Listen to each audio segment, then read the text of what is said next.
అస్సలాముఅలైకుం friend, పచ్చేపల పులుసు పెడదామని ready చేసుకుంటున్నాను. ఉప్పు, కారం, పసుపు, అల్లం వెల్లుల్లి పేస్ట్ ఇలా కలుపుకొని పక్కన పెట్టుకోవాలి.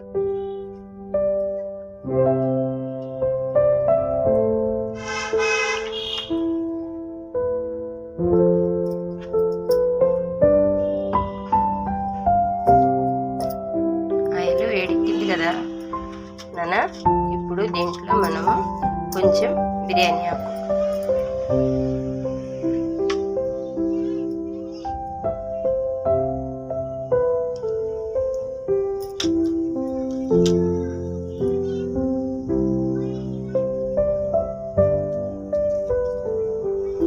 దాల్చిన చెక్క,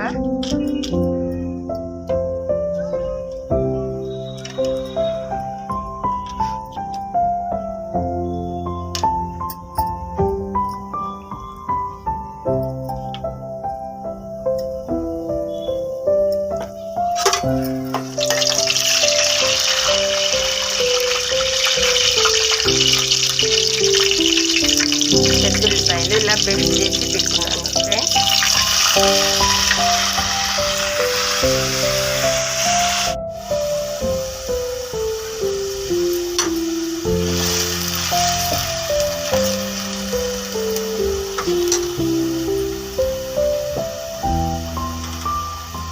టమాటా పేస్ట్,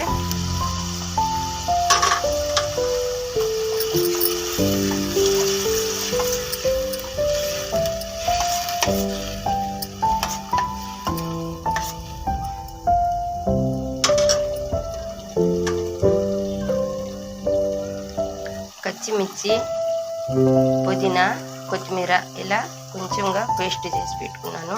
కచ్చపచ్చగా మనకు చేపల పులుసు చిక్కదనాన్ని కోసమే ఉల్లిపాయలు తరిగేసుకుంటే మనకు గ్రేవీ చిక్కపడదు. అందుకని ఇలా పెద్దల్లిపాయలని కొంచెం పేస్ట్గా చేసుకొని, టమాటాలు కూడా ఇలా మిక్సీలో వేసి పేస్ట్గా చేసుకొని ఇలా కొంచెంగా ఫ్రై చేసుకుంటే మనకు గ్రేవీ చిక్కదనం వచ్చింది. ఇది కొంచెం ధనియా పౌడర్, గరం మసాలా,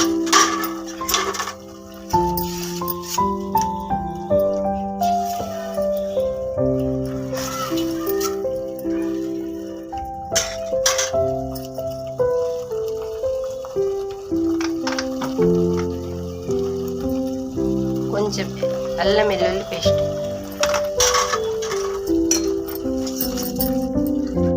ఇలా మసాలా అంతా ఎగిన తర్వాత ఇలా చేప ముక్కలు వేసుకోవాలి. ఇలా చేపని మనం ఒకవైపు వేసుకున్న తర్వాత మరి రెండో వైపు తిప్పుకున్నాము. ఆ తర్వాత చింతపండు పులుసు,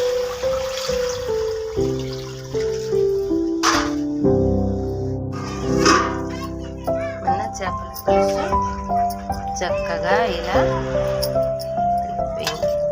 చూడండి నాన్న, గ్రేవీ ఎంత చిక్కగా వచ్చిందో. ఇలా మనము పెద్దల్లిపాయలు ఇలా కొంచెం మిక్సీకి వేసుకుంటే చక్కగా పెద్దల్లిపాయలు, టమాటా, పుదీనా, కొత్తిమీర ఇలాంటివి గ్రేవీ మనకు మిక్సీకి వేసుకుంటే చక్కగా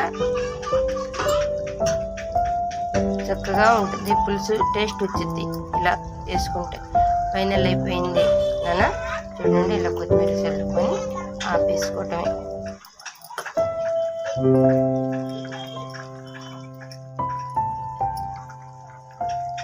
నూనె ఎలా తేలుతుందో చూడండి. నూనె అలా తేలినప్పుడు కూర మనకు ఉడికిపోయిందని అర్థం. కొత్తగా పెళ్లి చేసుకున్న పిల్లలు కానీ ఎవరైనా కొత్తగా వంట నేర్చుకునే పిల్లలకి యూజ్ అయ్యిద్దని ఇలా నేను ఎరమడిచి ప్రతి మాట ఇలా చెబుతున్నాను అన్నమాట. అర్థమయ్యినట్టుగా అర్థం చేసుకోవాలని. చూశారు కదా, నేర్చుకుంటారు చిన్నపిల్లలని.